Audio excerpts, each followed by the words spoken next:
early Judaism, and, for Christians, from the first 100 years or so of Christianity. Those texts are called books, and, like other books, they have human authors, many of whom are identified as such in the books themselves: Amos, Isaiah, Jeremiah, and Paul, for example. Sometimes the books also describe the process of how they were written down. So the prophet Jeremiah twice dictates his words to his scribe Baruch, and Paul, having dictated the body of one of several letters he wrote to Christians in the Greek city of Corinth, added a postscript in his own handwriting. These books were written over the course of many centuries, and, like all other books, they reflect the presuppositions and prejudices, the ideas and ideals of their authors, almost entirely men, and of the societies in and for which they were written. Similar to other anthologies, the Bible is selective. It is not a complete collection. Biblical writers often refer to other books that they used as sources. My personal favorite is the Book of the Wars of the Lord, mentioned as the source of an ancient poem quoted in the Book of Numbers. The Book of the Wars of the Lord is not preserved in the Bible, nor has it yet been found by archaeologists or treasure hunters, but how I would love to be able to read it. Similarly, Paul refers to several letters he wrote to the Corinthians, but only 2 of them are preserved in the New Testament. So, it turns out, the Bible has sources, only some of which were incorporated into its books.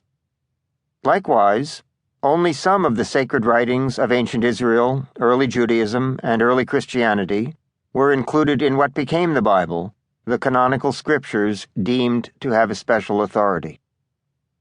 We can make educated guesses about why some writings were omitted.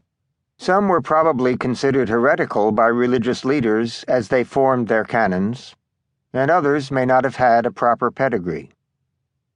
Many of these non-canonical writings have survived, however, and they shed important light on the background of the books of the Bible. The authors of those books were, in essence, interpreting their experience of God and its implications for their lives. For the ancient Israelites, that God was Yahweh, conventionally rendered the Lord, and worshipped continually ever since by Jews, Christians, and Muslims under different names and titles. As Yahweh, he is reported to have revealed himself to Abraham, Moses, the prophets, and others. But these putative revelations are often inconsistent. For example, in the 10 Commandments, Yahweh declares that he punishes sons for the sins of their fathers to the 3rd and 4th generation. But centuries later, speaking to the prophet Ezekiel, he seems to have changed his mind. A son shall not suffer for a father's iniquity, nor shall a father suffer for a son's iniquity. The righteousness of the righteous shall be his own, and the wickedness of the wicked shall be his own. Clearly, different writers had different views. Inconsistencies like this require first that readers of the Bible who consider it authoritative read all of it, not blithely picking only passages that coincide with their own views. Second, such inconsistencies invite, even demand, interpretation. If Scripture itself reflects developing or at least differing views, then its readers must scrutinize them carefully, critically.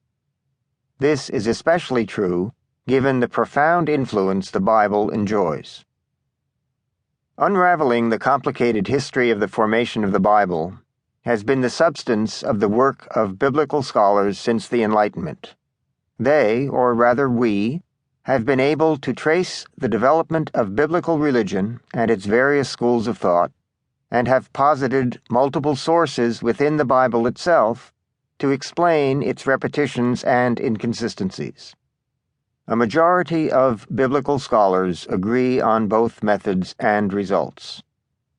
But, unhappily, we have not succeeded in changing the way most non-specialists, and even many in the clergy, think about the Bible. People still